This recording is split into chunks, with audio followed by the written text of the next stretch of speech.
Among the various marginalized groups in society, the members within the LGBTQ community have endured being ostracized and have faced many struggles in their fight to attain liberty and acceptance.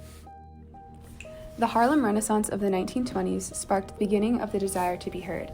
The blues music of African American women displayed varieties of lesbian desire, struggle, and humor. Artists such as Bessie Smith and Gladys Bentley, along with male and female drag queens, began the movement towards freedom of expression. In opposition to prior stigmas associated with expressing a change in sexual orientation, these performers seized the moment to shine in such speakeasy clubs. Along similar lines of advocacy, World War I veteran Henry Gerber founded the Society for Human Rights in Chicago. Founded in 1924, this group was the first gay rights group in America, and its newsletter, Friendship and Freedom, was the United States' first recorded gay rights publication.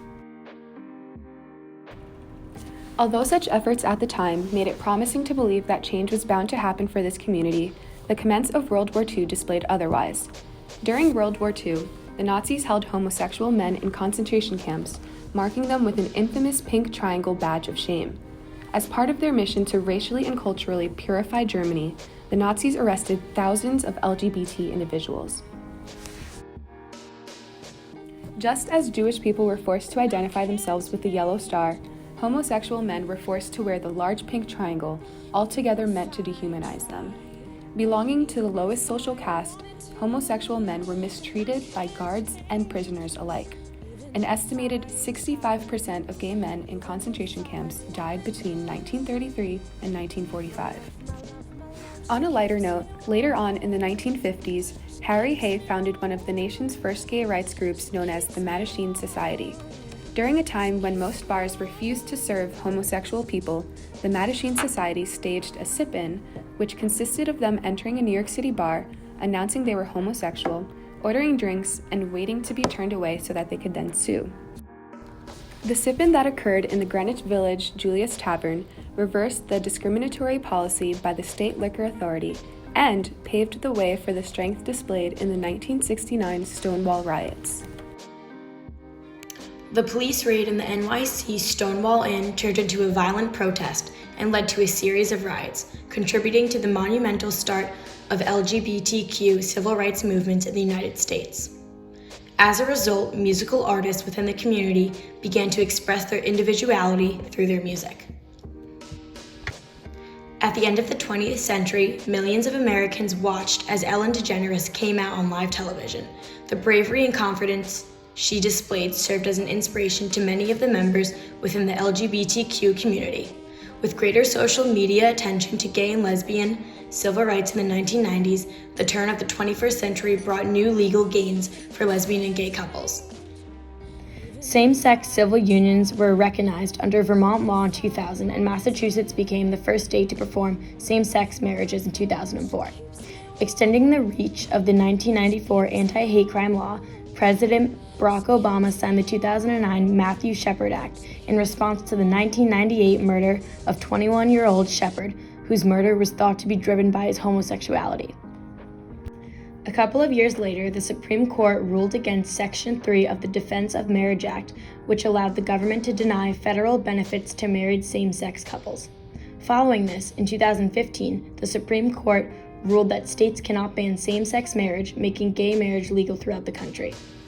Though LGBTQ Americans now have same-sex marriage rights and numerous other rights, the work of advocates is not over. Despite decades of progress, members of the LGBTQ community across the country are experiencing targeted acts of violence.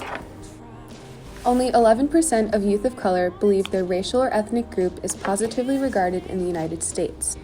In addition, research also shows that LGBTQ youth face higher rates of detention and incarceration.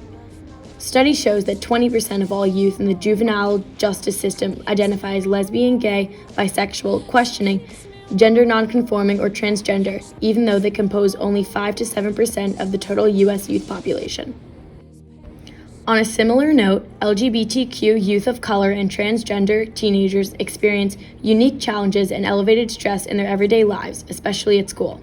Over 50% of trans and gender-expansive youth say they can never use school restrooms that align with their gender identity.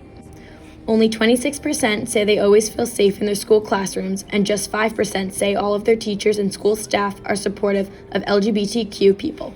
Think it's easier or hard for someone to come out at BC? Hard. This is from, honestly, secondhand reports from faculty friends of mine who have been in greater contact with LGBT students on campus. That the impression generally that people have is that it's not a very welcoming. In 1996, the community of LGBTQ students requested to be recognized in the student guide, demonstrating an inclusion of BC's LGBTQ students.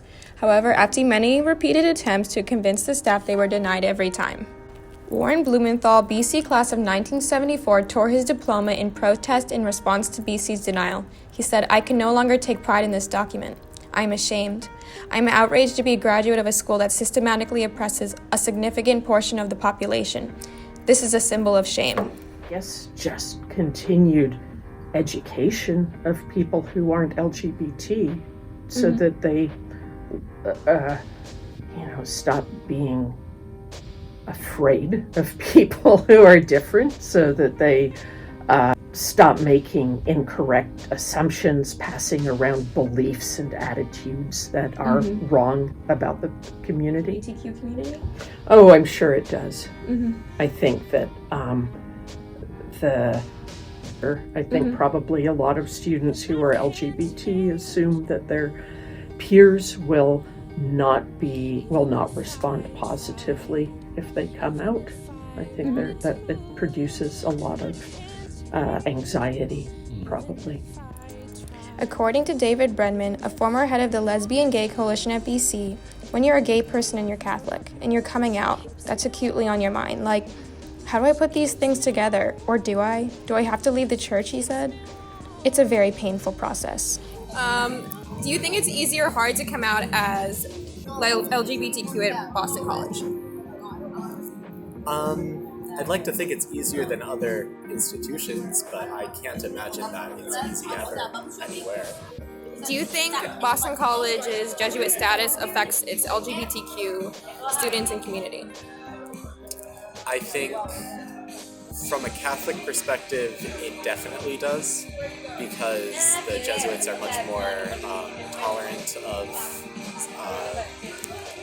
what some Catholics would consider to be like, how some Catholics don't agree with, like, gay or that lifestyle. I know the Jesuits are much more accepting of that. The relationship between BC and its LGBTQ students has been extremely tenuous at times, to put it lightly. From students defacing stop signs with homophobic slurs like fag, to all the way back in the 1980s when students would throw bricks through a gay student's window and threaten violence.